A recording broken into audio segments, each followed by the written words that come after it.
आज मैं जो टॉपिक आपके साथ डिस्कस करने जा रही हूँ वो टॉपिक हिंदी व्याकरण का बहुत ही इम्पोर्टेंट टॉपिक है। आज का जो वीडियो मैंने तैयार किया हुआ है वो छोटी क्लास के हिसाब से तैयार किया हुआ है। बाद में मैं बड़ी क्लास के हिसाब से भी इस टॉपिक पे एक वीडियो बनाऊंगी। तो वीडियो शुरू करने से पहले मेरी रिक्वेस्ट है कि प्लीज़ आप बेल आइकन को दबा के मेरे चैनल को सब्सक्राइब कर लीजिए ताकि आपको सभी वीडियो टाइम से मिलती रहें। तो चलिए शुरू करते हैं आज का टॉपिक क्रिया। पहले देखिए इसका अर्थ क्या है। क्रिया होती क्या है कि क्रिया का मतलब है कार्य करना।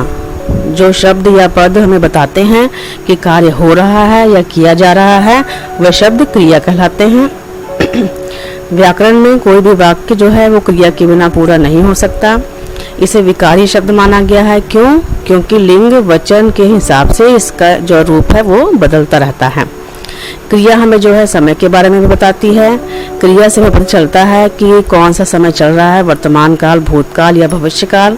अर्थात क्रिया के होने के समय से हमें उसके काल का पता चल जाता है। आइए इसके उदाहरण देखें, जैसे कि खाना, नाचना, खेलना, पढ़ना आदि। उसके बाद है कि जो क्रिया है उसके उदाहरण हम वाक्य में कैसे बनाते हैं कि राम खेल रहा है, मीना नाच रही है, राधा नाच रही है, मुकेश कॉलेज जा रहा है, राम खाना खाता है आदि। उसके बाद है धातु। जिस मूल रूप से क्रिया को बनाया जाता है उसे धातु कहते हैं। यह क्रिया का ही एक रूप होता है। धातु को क्रिया का मूल रूप कहते हैं। धातु बताने की आवश्यकता मुझे यहाँ पे इसलिए पड़ी कि जो क्रिया है वो धातु के साथ ना शब्द लगा के, ता शब्द लगा के बनती है। तो अगर हमें क्रिया को समझना है तो हमें धातु का पता होना भी ज़रूरी है। तो वह मूल शब्द जो है जहाँ पे ता ना लगा के हम क्रिया बनाते हैं वह धातु कहलाता है। धातु के उदाहरण देखिए। बोल, जैसे अगर बोल है, बोल के साथ हम ना लगा देंगे तो बोलना हो गया, ता लगा देंगे तो बोलता हो गया। पढ़ से पढ़ना, घूम से घूमना, लिख से लिखना आदि। आगे है क्रिया के भेद। क्रिया के दो भेद माने गए हैं, अकर्मक क्रिया और सकर्मक क्रिया। सबसे पहले है अकर्मक क्रिया। अकर्मक क्रिया का अर्थ होता है कर्म के बिना या कर्म रहित, जिन क्रियाओं को कर्म की जरूरत नहीं पड़ती। अर्थात वह वाक्य जिसमें क्रिया तो है, कर्ता तो है, लेकिन कर्म नहीं है। जिन क्रियाओं का फल और व्यापार दोनों कर्ता को ही मिलता है उसे अकर्मक क्रिया कहते हैं। उदाहरण देखते हैं इसकी। तैरना, कूदना, सोना, ठहरना, ये सारी तो क्रिया के उदाहरण हैं ही, लेकिन वाक्य में कैसे है? वह चढ़ता है, वह यहाँ पे कर्ता हो गया, चढ़ता क्रिया है, कर्म नहीं है यहाँ पे। तो ये क्या है? अकर्मक क्रिया, मतलब कर्म के बिना जो क्रिया बनी हुई है। वे हंसते हैं, नीता खाती है या खा रही है, पक्षी उड़ रहे हैं, बच्चा रो रहा है। ऐसे ही और सारी कई उदाहरण हमारे पास हैं। उसके बाद है सकर्मक क्रिया। स मतलब सहित, कर्म के सहित, कर्म के साथ, जिसमें कर्म लगा हो उसे हम सकर्मक क्रिया कहते हैं।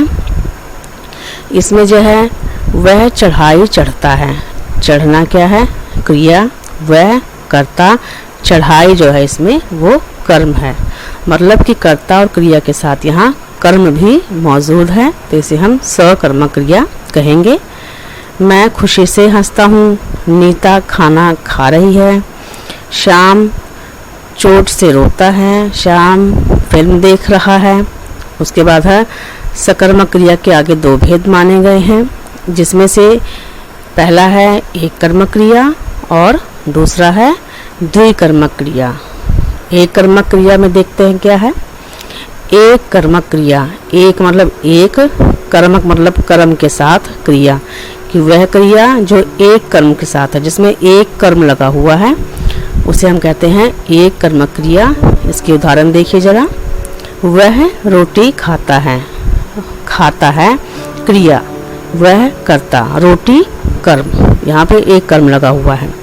श्याम टीवी देख रहा है, नौकर झाड़ू लगा रहा है। अब है द्विकर्मक क्रिया। द्वि मतलब दो, कर्मक मतलब कर्म के साथ क्रिया, कि वह क्रिया जहाँ दो कर्म लगे हुए हैं। दोनों का अर्थ है यहाँ पे, दोनों का मतलब है। उसे हम द्विकर्मक क्रिया कहते हैं। यहाँ पे इसकी पहचान है कि जो इसमें से एक कर्म होगा वो प्राणीवाचक मतलब सजीव होगा, प्राण होंगे उसमें, और दूसरा कर्म हम निर्जीव लेंगे। यहाँ पे सोहन ने गुरु जी को प्रणाम किया। अब यहाँ पे आप कंफ्यूज नहीं होना कि सोहन और गुरु जी दोनों कर्ता हैं, तो क्रिया दो कहाँ से हो गई, लेकिन ऐसा नहीं है। कर्ता होता है काम करने वाला।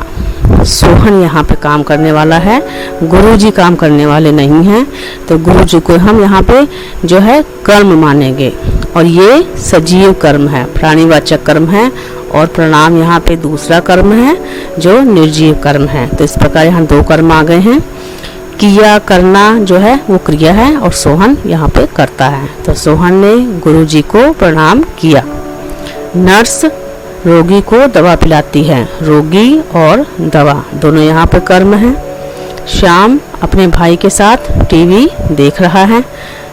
भाई और टीवी दोनों यहाँ पे कर्म है।